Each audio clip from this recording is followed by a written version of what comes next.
All right, welcome back, Taco 101 food science students. We left off at the last slide deck learning a little bit about carbohydrates or CHOs, and now we're going to switch gears and learn a little bit more about fats and lipids. Fats and lipids, I'm going to use those terms interchangeably. They mean essentially the same thing. Lipids or fats are organic compounds that are insoluble in water and have a greasy feel. You'll recall that insoluble means it can't really mix that well. Okay, soluble means like we can mix it well together, kind of like Kool-Aid. Insoluble means it doesn't really mix that well.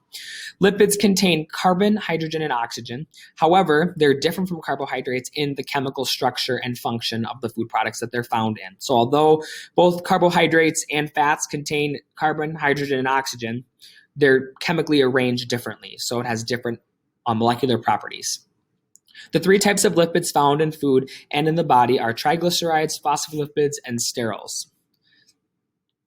Glycerides are a lipid that contains two basic parts. Our base is going to be a glycerol molecule with three hydroxyl groups that react with other compounds. So you can see that over on the right-hand side. These are our three hydroxyl groups, or OH. Okay, that is the base with three hydroxyl groups. Fatty acids are carbon changed with the carboxyl group, or COOH, at one end. So we can see the carboxyl group down over on the lower right-hand side. This carboxyl group of a fatty acid will readily react with the hydroxyl group of glycerol, producing a lipid and water as a result. This glycerol then joins with a monoglyceride, which is one fatty acid, a diglyceride, which is two fatty acids, or a triglyceride, which is three. So that glycerol is going to float around and then join up with either mono, di, or triglyceride. A phospholipid is a type of glycerol base with two fatty acids and a phosphorus-containing acid that's attached to the end. This over here on the right-hand side, it is an example of a phospholipid with the hydrophilic head and a hydrophobic tail. And hydrophobic or phobia means afraid of, so the way you can remember the tail is afraid of the water, so it dents or kinks outward. Fatty acids dissolve in fat, and the phosphorus-containing acid then dissolves in the water. Phospholipids are very important to us in a cellular level and on a larger level as well.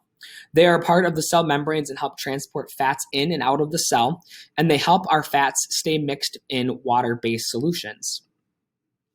Sterols, on the other hand, are complicated molecules that are derived or formed from lipids, and they include vitamin D, steroid hormones, including our sex hormones, cholesterol, which is also a part of every single cell. And we have the molecular arrangement for cholesterol over on the right-hand side of our screen. Fats can be classified based on many properties, including molecular structure, physical state, dietary source, and physical characteristics. And we're going to cruise right through this, so feel free to pause as needed. Molecular structure of something is when we consider how saturated the carbon chains are with the hydrogen atoms. Saturated fats have the maximum number of hydrogen atoms used. Unsaturated do not have the maximum amount of hydrogen atoms possible. Monosaturated versus polyunsaturated. Monounsaturated fats have one double bond. An example of this would be olive and canola oils, almonds and walnuts, whereas polyunsaturated fats have 2+ double bonds. So that would be safflower, sunflower, or corn oils. Most lipids contain both types of fatty acids. Okay, so a good way to remember this is just by looking at your root words. So mono means one and poly means many. So the way to remember monounsaturated fatty acids is one, because mono means one and poly means many. So that's 2+ double bonds. Okay, here's an example. Over on the left-hand side, we have a hard fat, which is saturated, and that's an example of butter. And on the right-hand side, we have some type of oil, and that's unsaturated fat. The physical structure of a fat, we're classifying things on physical structure based off of fats being a solid at room temperature or a liquid at room temperature. And if it's a liquid, it is an oil. The number of carbon and hydrogen atoms determine the temperature that a liquid will liquefy.